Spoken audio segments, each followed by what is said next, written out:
बिस्मिल्लाहिर्रहमानिर्रहीम। आज की वीडियो हमारी फुल सेटलमेंट के हवाले से है।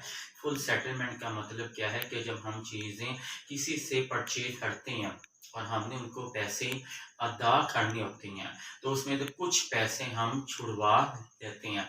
तो पैसे छुड़वाने को हम क्या कहते हैं? फुल सेटलमेंट कहते हैं। बास फुल सेटलमेंट का मतलब होता है कि हम पैसे छोड़ रहे हैं, और बास का मतलब होता है कि हम पैसे छुड़वा रहे हैं। लेकिन यहाँ पर फुल सेटलमेंट का मतलब है कि हम पैसे छुड़वा रहे हैं। मिसाल के तौर पर देखिए, एंट्री हमने लिखी है 10/1/2023 को परचेज गुड्स फ्रॉम रजा। हमने रजा से 40,000 रुपए की चीजें खरीदी हैं। तो 40,000 रुपए की जब हम चीजें खरीदेंगे तो गुड्स हमारे पास आ रही है, और हम उधार में खरीद रही हैं तो गुड्स हमारे पास आ रही है। गुड्स को हम क्या कर देंगे? डेबिट, और जिससे खरीद रहे हैं उसको हम क्या कर देंगे? क्रेडिट कर देंगे। तो एंट्री की तरफ चलते हैं। 10 सबसे पहले हम लिखेंगे डेट 10/1/2023। परचेज गुड्स फ्रॉम रजा ₹40,000। हमने 40,000 रुपए की रजा से गुड्स परचेज की हैं। तो एंट्री हो जाएगी परचेज अकाउंट।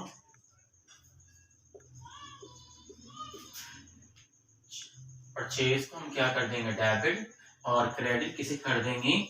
रजा को। तो एंट्री हमारी क्या बन गई?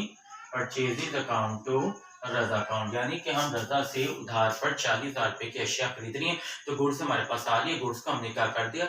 और गुड्स को हम गुड्स से नहीं लिखते, क्या लिखते हैं? परचेज। तो गुड्स आ रही है, परचेज को हमने क्या कर दिया? डेबिट। अब हमने पैसे देनी है, किसको देनी है? रजा को देनी है। तो रजा को हम क्या कर देंगे?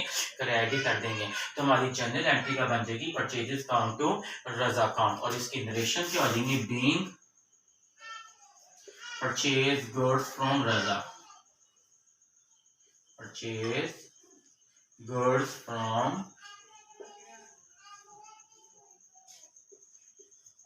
रजा। और इस तरह ये अपने लाइन ड्रा कर देनी है। अब हमने रजा को पैसे देने हैं। अब हम रजा ने हमसे पूछा आप हमें कैसे पैसे कब देंगे? तो हम रजा को कह रहे हैं हम आपको फ्यूचर में इसके पैसे देंगे। तो हम कब दे रहे हैं पैसे? आने वाले वक्त में। फॉर एग्जाम्पल हमने कह दिया 15 तारीख को हम रजा को पैसे दे रहे हैं। जब 15 तारीख आई, 15/1/2023, पेड कैश टू रजा ₹35,000। हम रजा को 35,000 पे दे रही हैं, और डिस्काउंट रिसीव, और इससे पैसे छुड़वा कितने रही हैं? 5,000 रुपए। यानी कि रजा को हमने 40,000 देने थे, लेकिन दे कितने रही हैं? 35,000, और पैसे छुड़वा कितने रही हैं? 5,000। यानी कि जब हम अब इसकी हम जनरल एंट्री क्या बन जाएगी? क्योंकि हम रजा को पैसे दे रही हैं, तो एंट्री करने से पहले हम लिखेंगे डेट, लिखेंगे 15/1/2023। पेड कैश टू रजा। हम रजा को पैसे दे रही हैं, तो कैश हमारे पास जा रहा है, और किसके पास जा रहा है? रजा के पास जा रहा है। रजा को हम क्या कर देंगे? डेबिट कर देंगे। अब रजा को हमने 35,000 नहीं देना था, कितना देना था? 40,000। अब हम यहाँ पे लिखेंगे टू कैश अकाउंट। यानी कि कैश हम कितना दे रही हैं? 35,000 रुपए दे रहे हैं। 35,000 को हम क्या कर देंगे? क्रेडिट।